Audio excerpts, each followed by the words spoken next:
I brought you a video about Heathrow and what they were planning to do to try and help their airport employees get round the ULEZ charge. They were going to have this little park and ride place outside of the boundary, hop on a bus, in you go, no £12.50 a day like the rest of us. Well, it's been scrapped.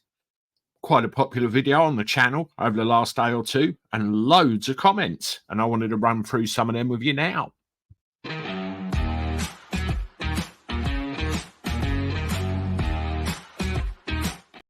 Hello everybody, welcome back to the channel. Hope you're well. Thank you very much for joining me again. We're nearly at the weekend now, aren't we? Hope you've got good plans. Let me know. And good to see you. Appreciate the support. Yes, this is a comment read back video. It's about the one I did yesterday, I think, and it's all to do with Heathrow and a plan they had to try and help their employees get around the ULEZ charge, which has now been scrapped. And there were a lot of comments, and it was quite a popular video, so I wanted to run through some of those with you now. So here we go. Okay, the first one, Andrew Cole. Heathrow is a national airport hub, and as with national monuments, a decision as to what happens to them should not have been handed over to a London mayor. Both the Labour mayor and the Conservative and cross-party incompetent legislation factory are responsible. You do have to wonder how much power that guy actually has, don't you, where these decisions come from. Steady number one, surely Heathrow Airport can fine a ULEZ van for trespassing on airport land. It would at least go some way in deterring this unwholesome extortion. I'll tell you what I noticed a couple of days back.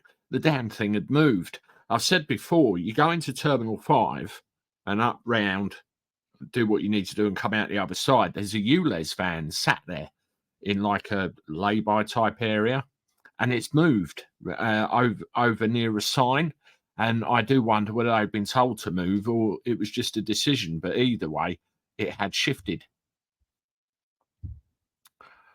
Okay, Andy, I'm an airside, it's a big comment. I'm an airside cargo driver at Heathrow. A few of our lads have been caught out by this. One works 6 days a week and travels in to see his daughter on Sundays as well. So 96 quid a week for him. This is beyond criminal. It makes my piss boil. He's basically been priced out of work. Come airside and see for yourselves the thousands of diesel vehicles operating at least 18 hours a day, 7 days a week. They include lorries, buses, coaches, cargo lifters, pushback vehicles, vans and buggies, of which some, admittedly, are electric. And the aircraft emissions and finally the gas and electricity needed to keep this small city operational. All this pollution, yet not a penny charged to Heathrow Airport Limited for poisoning half of West London. Go figure. Absolutely. And it's high footfall, isn't it? It's the same with Chessington. It's expanded out and covering that. High footfall. It's a total sham. William George Fraser. How surprising not that Sadiq should include one of the busiest hubs in the UK in his cash grab scam. Hopefully this son of a bus driver whose bus was 100% non-compliant at a time when London suffered from thick smog will be heavily kicked out of London next year. I'm British. I live as an immigrant in France, living by French rules, but I'm beginning to get totally sick of children of economic immigrants dictating how the UK should be run. If I don't like it, they should go back to the countries of their ancestors and make everyone's life better in those countries. Very powerful, strong statement there. Illabel, how can people afford £12.50 a day? It's £4,575 a year, and that's on their net pay. So the £12.50 is a double tax. No wonder people are either choosing to work from home or not work at all because work no longer pays. It's like we're getting taxed out of it, isn't it? That kooky, it's madness. The staff have to pay £12.50 to park in a staff car park. The planes are descending to land, flying about just 30 metres above the car park. Yeah, and some of them come quite close to your head. Believe you me, I've experienced that. Timberwolf 7240, don't comply, don't pay for non-compliance, buy a classic car and take the exemption option. Okay, So this won't work for Andy as a cab needs to be newish, but for us private car users, it's fantastic. And I get such a sense of satisfaction every time I put lead additive into my 1938 Austin's fuel tank. I've heard of that way around it before loads of times. Buy a classic and go the exemption route.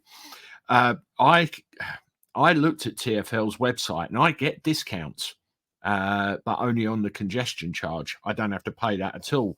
But the ULEZ all the time, no two ways about it. And all you can really do is sign up for one of their auto pay things to make it above board from a TfL point of view, and try your best to avoid the cameras.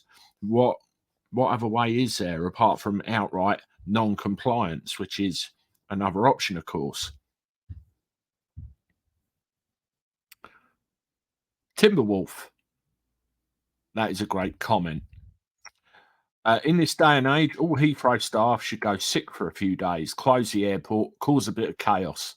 The government might then tell Khan where to shove his ULEZ. Well, I thought around that area was one of the places they were protesting about it anyway, not wanting it. G4INA. I was just doing some rough maths. Assuming only 3,000 staff are on duty at any one time, as they would be on a shift work, and £25 per day, multiply that up per year, comes to 6,300,000 quid. I think the staff at Heathrow represent a good portion of the population in general regarding non-compliant cars. I bet Khan is salivating at those figures. That's going to be a huge income. Absolutely. Pinball 8701, 251 working days in a year equals 3,137,000. Oh, no, that's per person. Sorry, £3,137.50 ULEZ charge if you have to commute into the zone. This is a big deal for Heathrow workers. I'm surprised the unions aren't all over this. They damn well should be. Matt JB, 1959. You know what to do. Vote him out. But you won't vote Labour councils out. Use your vote wisely. I mean, talk of the vote as well. It's a ridiculous situation because, as far as I was aware, only Londoners can vote on the mayor elections. Yet the effect of this is quite widespread for people like me who live outside of London but work in London on a daily basis. And you think, is this fair? Why don't we have a say? Alan Clark, am I missing something? The last I heard was plane pollution was worse than vehicles.